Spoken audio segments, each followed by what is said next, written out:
Xin mến chào quý khán thính giả đã đến với kênh Lúa Vàng. Quý vị thân mến, người ta thường nói nước mắt chảy xuôi, nhưng đôi khi cũng cần những giọt nước mắt chảy ngược để gắn kết tình thân. Một câu chuyện cảm động về tình cảm mẹ chồng con dâu. Giữa những toan tính đắng cay, liệu có ai dừng lại để nhìn rõ? Qua diễn đọc của Thu Hà, xin mời quý vị chúng ta cùng thưởng thức. Nước mắt Hạnh chảy dài trên đôi gò má đã lấm tấm vết tàn nhang.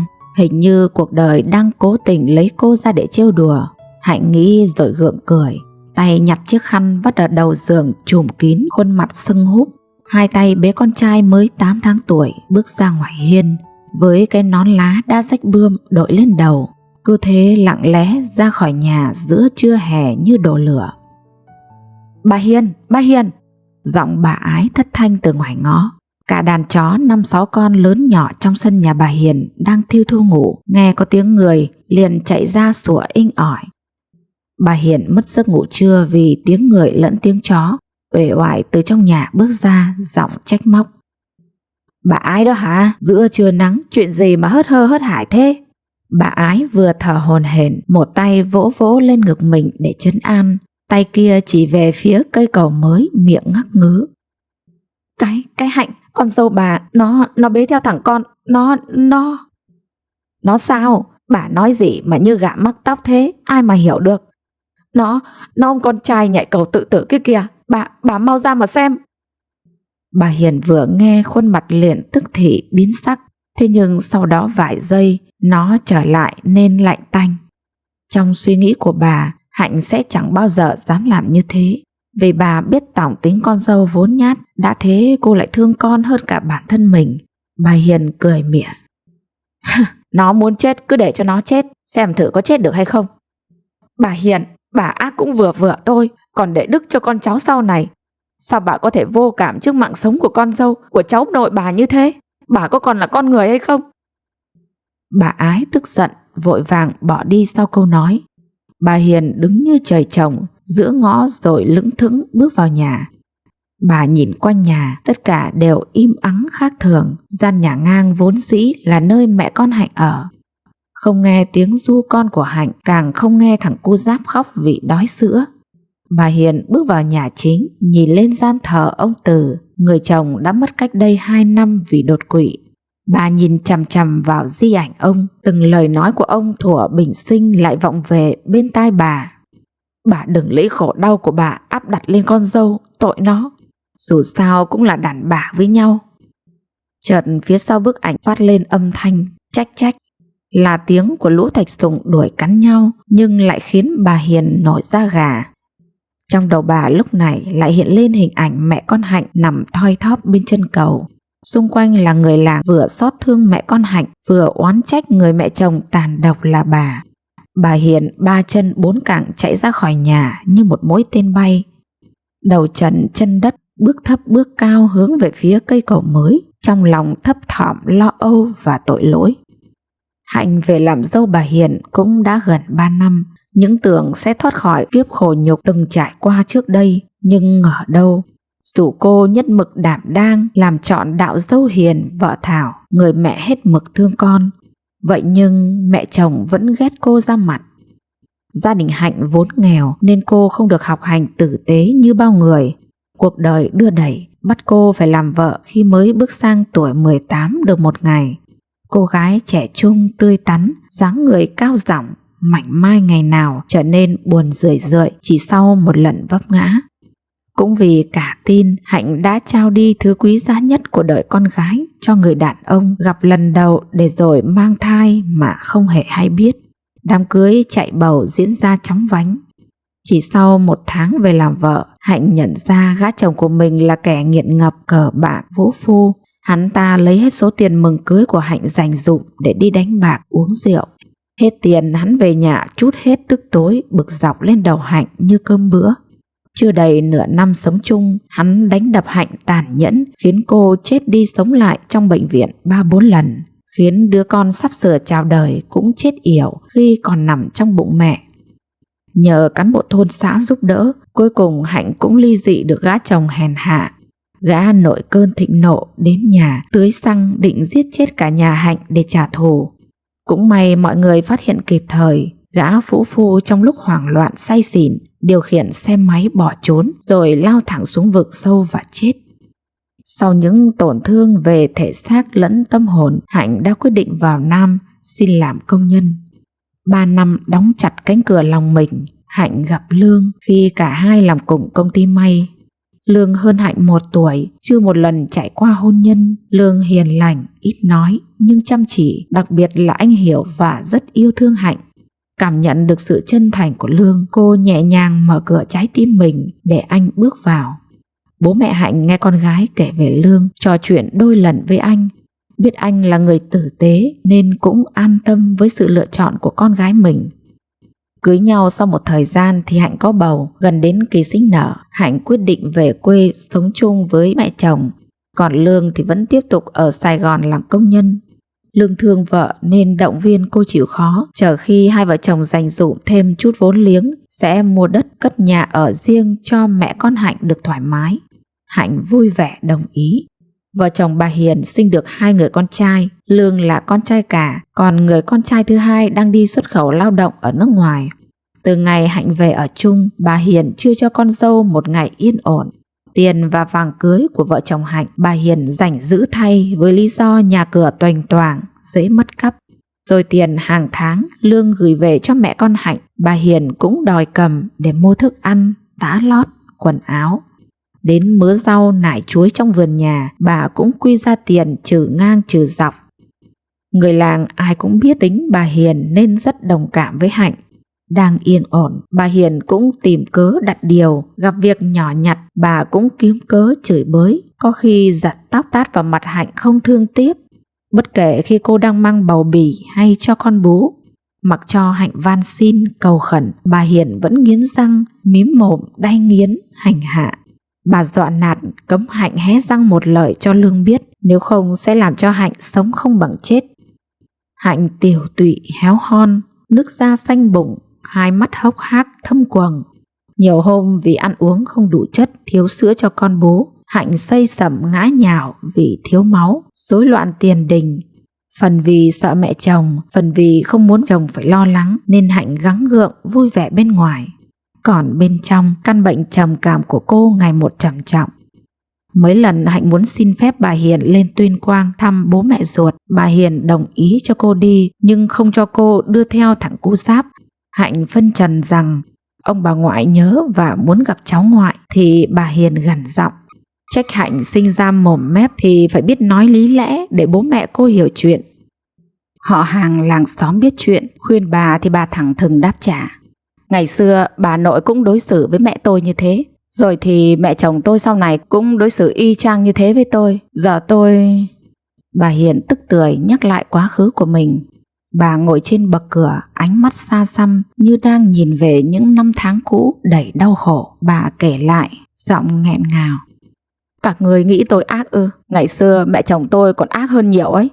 Hồi đó chỉ cần tôi đi ngang qua trước mặt mẹ chồng, bà liền xỉa xói chửi rủa. Có lần bà còn nhổ bãi nước bọt vào mặt tôi, bảo tôi là đồ vô phúc. Tôi đã làm gì sai? Tôi chỉ muốn được sống yên bình trong cái nhà của mình thôi. Mỗi ngày đều là những lời mắng nhiếc, những ánh nhìn khinh miệt khiến tôi không lúc nào dám ngẩng đầu lên. Một bà cô trong họ nhẹ nhàng nói: Bà Hiền à, chuyện cũ đã qua rồi, bây giờ bà cũng đã làm mẹ chồng, nên cố mà đối xử tốt với con cháu. Cháu Hạnh nó đâu có tội tình gì. Bà Hiền cười cay đắng, đôi mắt long lanh nước. Mọi người không hiểu đâu. Cả đời tôi chỉ biết cúi đầu chịu đựng. Thằng bố Lương cũng biết tôi khổ, nhưng ông ấy cũng chỉ biết an ủi. Bà mẹ chồng thì cay nghiệt, tới tận lúc chết cũng không gọi tôi một tiếng là con dâu. Tôi nghĩ rằng nếu tôi đã phải chịu thì con dâu tôi cũng phải chịu như vậy. Tôi nào có làm khác gì đâu. Một người hàng xóm khác lên tiếng, giọng đầy cảm thông. Nhưng bà ơi, giữ mãi hận thù chỉ khiến mình khổ thêm thôi. Thương con cháu thì nên tha thứ, nên rộng lòng với nhau, chứ đừng để lại những vết thương khó lành. Bà Hiền thở dài, cúi đầu không nói gì thêm. Nhưng lời nói của người hàng xóm ấy cứ lờn vờn trong tâm trí bà. Chính những tổn thương trong quá khứ đã khiến bà trở nên khắt khe, cay nghiệt với Hạnh. như thể muốn trút hết mọi nỗi đau lên đầu con dâu, mà bà không nhận ra rằng việc đó chẳng khiến bà nhẹ lòng mà còn khiến cả gia đình lâm vào đau khổ. Sự tra tấn về mặt tinh thần lẫn thể xác của mẹ chồng khiến Hạnh nhiều lần nghĩ đến chuyện tự tử. Những đêm thức trắng, cô nhìn con trai đang ngủ say, nước mắt chảy dài trên má. Hạnh tự nhủ: con à, mẹ sẽ cố gắng sống vì con, mẹ sẽ không để con phải chịu đau khổ đâu. Nhưng những lời hứa với bản thân không thể xua tan được nỗi tuyệt vọng đang ngày càng dâng cao. Cô không muốn bố mẹ ruột thêm đau lòng vì mình, không muốn họ phải thấy cảnh con gái mình gục ngã. Hạnh tự nhủ lòng: nếu có chết, cô cũng sẽ chết ở quê chồng, chứ nhất định không quay về làm khổ bố mẹ. Trưa hôm đó, trời nắng như đổ lửa. Hạnh bế thằng cô Giáp, tay run run cầm chiếc nón lá đã rách bươm, bước đi trên con đường làng. Từng bước chân nặng nề dẫn cô tới cây cầu mới, nơi mà cô nghĩ sẽ kết thúc tất cả. Nhưng khi vừa đứng giữa cầu, nhìn xuống dòng nước chảy xiết, Hạnh chỉ biết ôm chặt con vào lòng mà khóc nức nở. Tiếng hô hoán vang lên từ phía xa, người làng bắt đầu kéo đến ngày một đông. Họ nhìn thấy Hạnh và cô Giáp từ xa và nhanh chóng hiểu được chuyện gì đang xảy ra. Tiếng bước chân vội vã xình xịch gọi nhau ồn ào.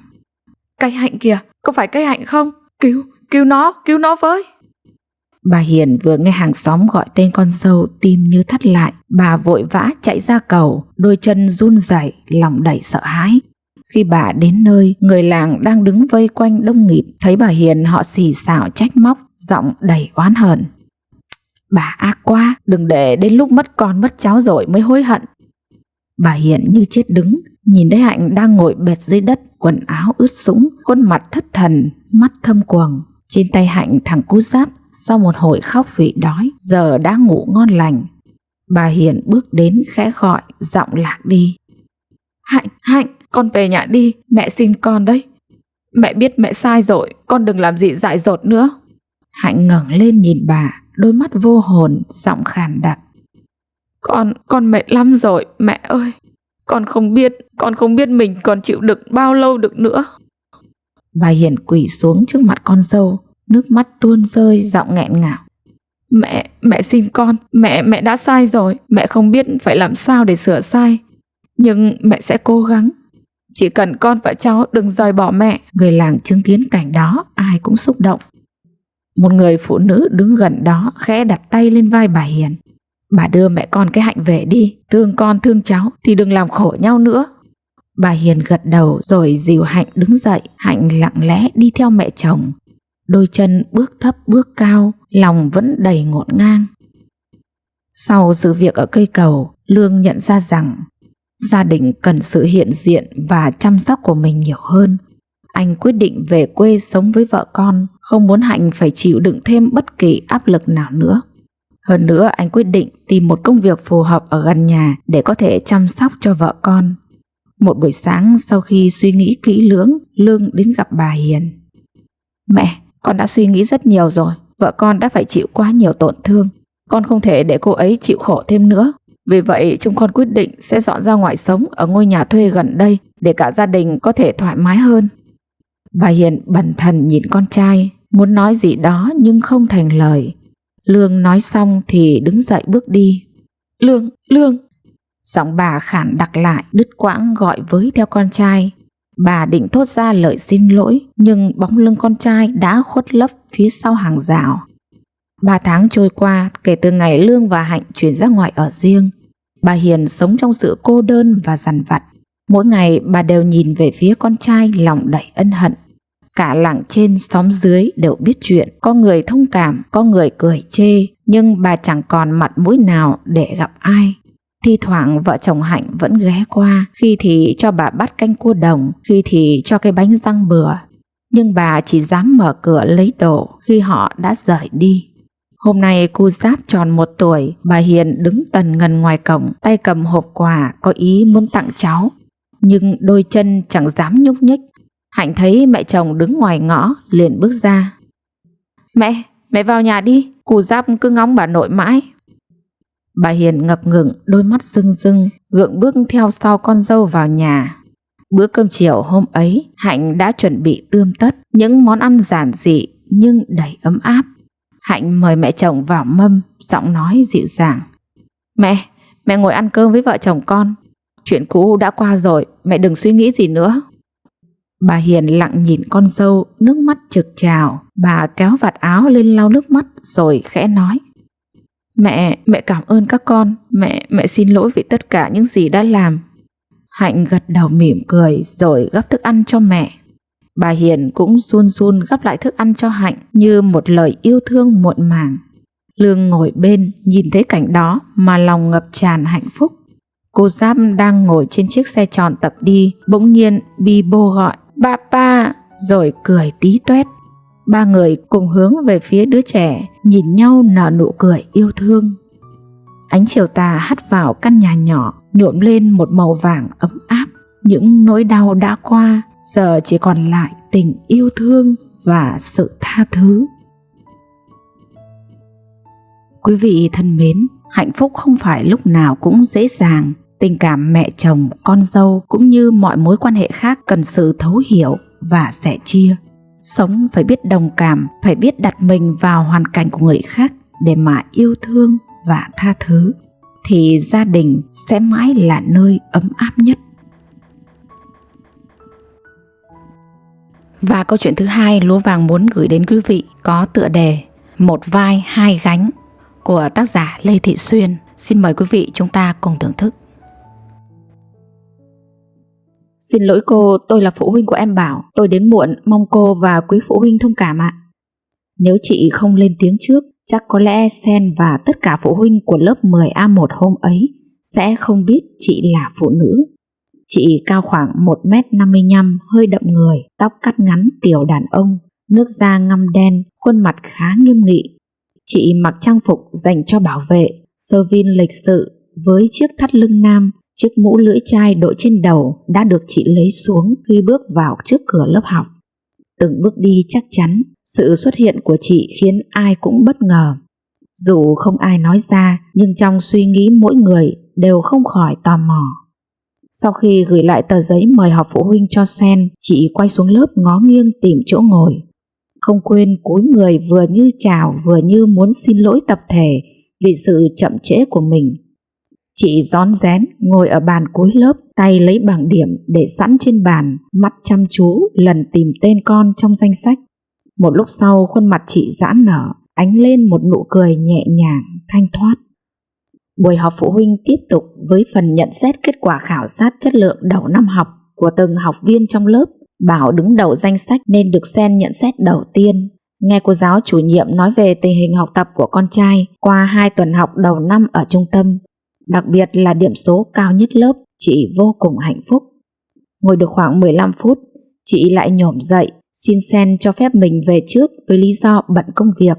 Sen mỉm cười chào chị bước từng bước thật dài ra khỏi lớp. Sau đó là lời to nhỏ xì xầm của mọi người. Có người nhìn tướng chị mạnh dạn đoán số chị số khổ. Chị tên là Trang, thời son trẻ cũng như bao bạn bè cùng trang lứa, chị cũng có ước mơ, có hoài bão tươi đẹp. Thế nhưng vì gia cảnh nghèo khó, lại thêm cả ba và mẹ chị đều mắc bệnh nan y, nên để giảm bớt gánh nặng cho gia đình, sau khi tốt nghiệp phổ thông, chị xin nghỉ học rồi xin vào làm ở xưởng gỗ trên huyện. Tuy vất vả nhưng được cái ở gần nhà, khi cần chị có thể xin nghỉ để tiện chăm sóc ba mẹ lúc chờ bệnh. Ở xưởng gỗ chị gặp anh Xíu, anh ở cùng làng, cũng là bạn học với chị từ thời tiểu học. Hoàn cảnh của anh bất hạnh hơn chị, anh không có cha, mẹ anh bị khiếm khuyết một mắt từ khi sinh ra. Người làng vẫn gọi bà với cái tên là chị khiêu trột, nên mặc cảm, không dám nghĩ đến chuyện lấy chồng. Vì muốn có đứa con bầu bạn nên ngoài tuổi 30, mẹ anh đã xin một người đàn ông tốt bụng cho mình một đứa con. Thế nhưng cho tới lúc mất, bà Khưu vẫn chưa một lần hé răng nói cho anh Xíu biết về cha của anh là ai. Bà nói với anh đại khái là xin cho bà được sống để bụng, chết mang theo. Chuyện về người cha của anh Xíu, bà chỉ mong anh sống một đời khỏe mạnh, an yên và hạnh phúc.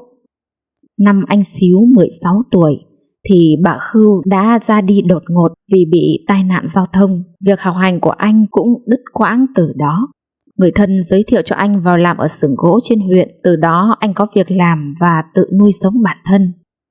Chị Trang được anh Xíu giúp đỡ từ những ngày đầu chân ướt chân ráo. Dần dà hai người có thời gian tìm hiểu, chia sẻ vui buồn với nhau. Tình cảm của cả hai dần dần nảy nở. Thương nhau được 3 năm, đã định ngày cưới thì mẹ chị Trang mất. 3 tháng sau, ba chị cũng ra đi. Nỗi đau liên tiếp ập tới, mất mát lớn lao khiến chị suy sụp tinh thần. Cũng may bên chị luôn có anh Xíu. Anh cùng chị lo hậu sự cho mẹ, cho ba xong xuôi thì bàn với nhau không tổ chức đám cưới nữa, thay vì thế lên xã làm đăng ký kết hôn rồi dọn về sống với nhau.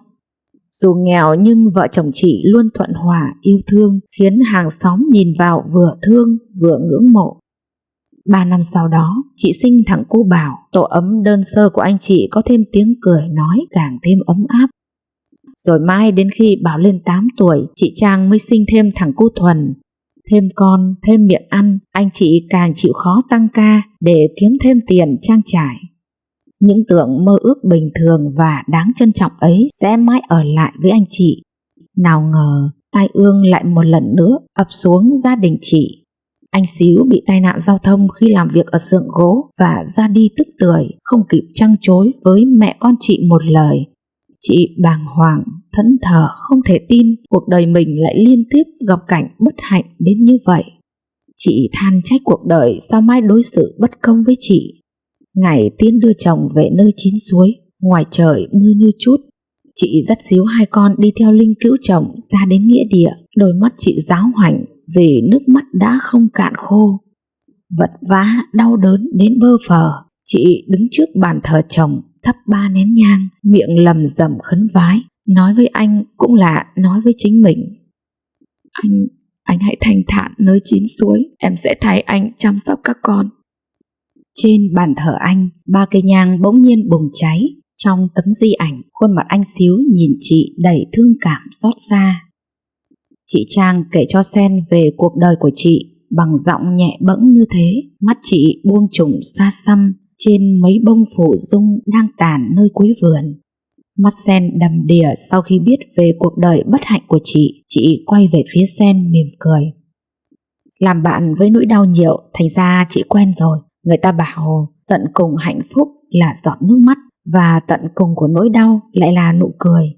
Sen nhận ra phía sau nụ cười của chị chính là sự chấp nhận, là để che lấp đi nỗi khổ đau, để che đậy những tổn thương yếu đuối cùng cực.